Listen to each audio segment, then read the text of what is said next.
Boom!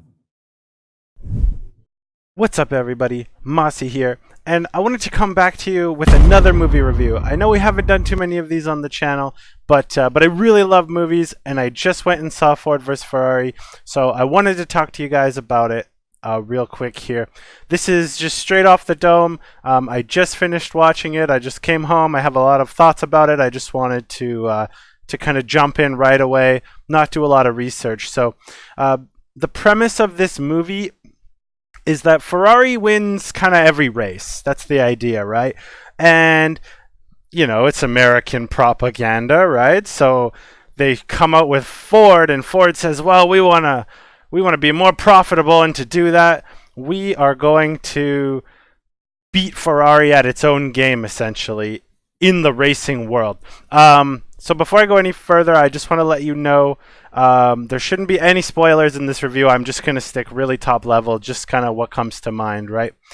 So when we're jumping in here, the number one thing that you have to know about me is I absolutely hate cars. I hate driving. I hate vehicles. I don't even want to own a car. I sit in rush hour traffic for 45 minutes every morning and every evening going to and from work. I hate the whole idea of traffic and cars and all of that. It's so inefficient and it bothers me. So that might surprise you when I say I loved this movie. I hate racing. I hate cars. Loved this movie. It was insane. It was really, really, really, really, really good. I had a great time watching it. I wasn't bored at any part.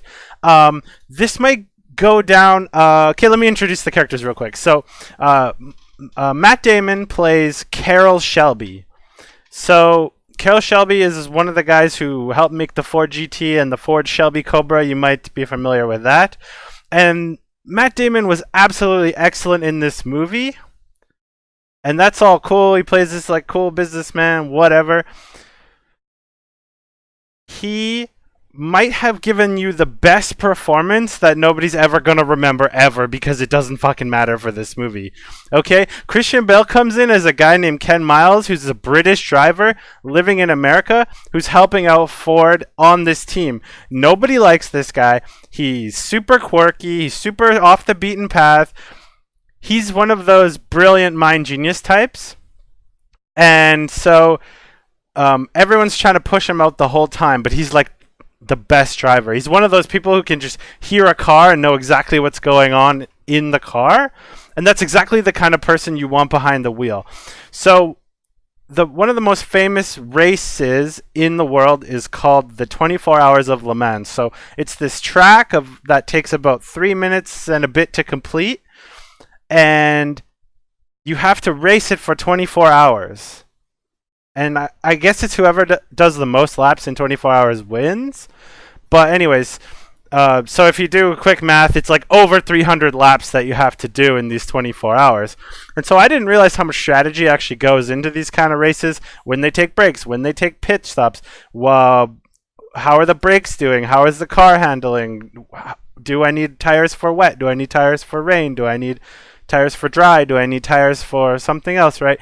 There's a lot of things that go into this race because they're pushing the cars so hard. And then they're also, the race is so long, right? So that's the kind of the premise of the movie. They're trying to build a Ford that could match the brilliance of Ferrari, because up until this point, nothing's been able to touch Ferrari, right? And so going back to my previous point, Matt Damon is forgettable, but not because he does a poor job. He does an excellent job. Matt Damon's forgettable because Christian Bale is so fucking good. Like, are you kidding me? You know this guy from Batman. You know this guy from movies where he's like deforming his body to prove a point, right? But in this movie, he just acts. He acts as a semi-normal guy who's passionate about cars. And he absolutely draws your eye. In every scene he's in, you're wondering, what is Ken Miles, what is Christian Bale doing? Like, I made a tweet right after I watched this. Holy fuck, somebody just give Christian Bale all the money in the world to just be in every movie from now on. I hate cars, and Christian Bale made me interested in cars for 2.5 hours, which is about how long this movie is. So absolutely stunning performance. Absolutely amazing Christian Bale. I absolutely love the movie. How many more fucking times am I going to say absolutely?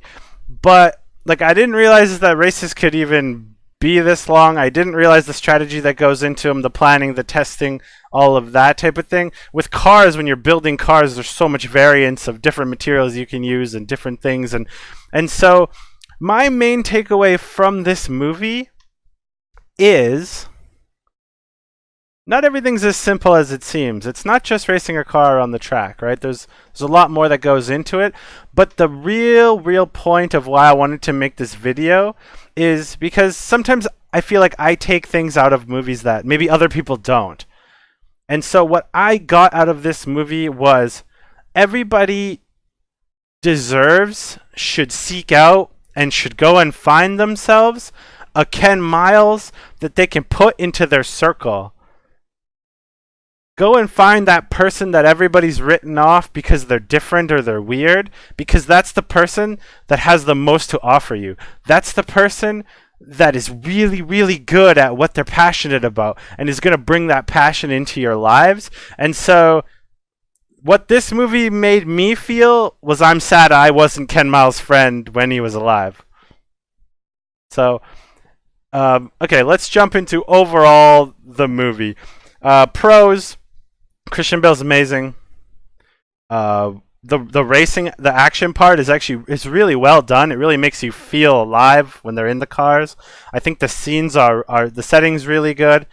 And I love the way that they capture just how fat and bloated and ridiculous corporate America is, and all the suits in general. They really make a point of sticking it to the suits, because they don't understand, right? There's one really cool scene in the movie where he says, I've been sitting here for 30 minutes and I've watched that red folder in your hands change between 20 different people. And he says, you can't win this race by committee. You have to win this race through the driver, through the experts, through the car lovers, right? So get the bureaucracy out of here. We're going to win this race and we're going to do it our way. And that's kind of the whole message, right? The way that they show Mr. Ford is he's just this big, fat, white guy who's never been in a car in his life and just wants to have the best headline possible, the best picture, the best image, make a legacy for himself so he can live up to Henry Ford, the great Henry Ford. And so I really love the way they depict those characters in the movie, even though I wouldn't feel they're that important. Christian Bale steals the show. On the con side, it's obviously American propaganda. That's what you're going to be getting. It's very dramatic. It's very commercialized. It's very Ford's the best. USA's the best. We can do this. There's no reason why we should let these other nations be better than us, right? So that's kind of the only con I can really see. They did a nice job with the relationships. They did a nice job growing the friendships and growing the loves and growing showing the struggles between what it's like to be a driver and what it's like to be a driver's wife and a driver's son, and the risks and rewards and all of that, and what it's like to be a poor upstart in America, right? So my overall is an 8.5 out of 10, and I'd encourage you, go see this movie this weekend. It's really good. I loved it. Yeah, so that's it for me. Mossy signing off with another movie review. I'm going to try and incorporate these a little bit more if I see something I really like or something I really don't like, or just something that is a little bit more thought-provoking than your average whatever movie, right? Also, big note, we live in a great timeline. Frozen 2 is coming out soon. I'm going to review that one for sure. All right, peace out, everyone. Go plant a tree.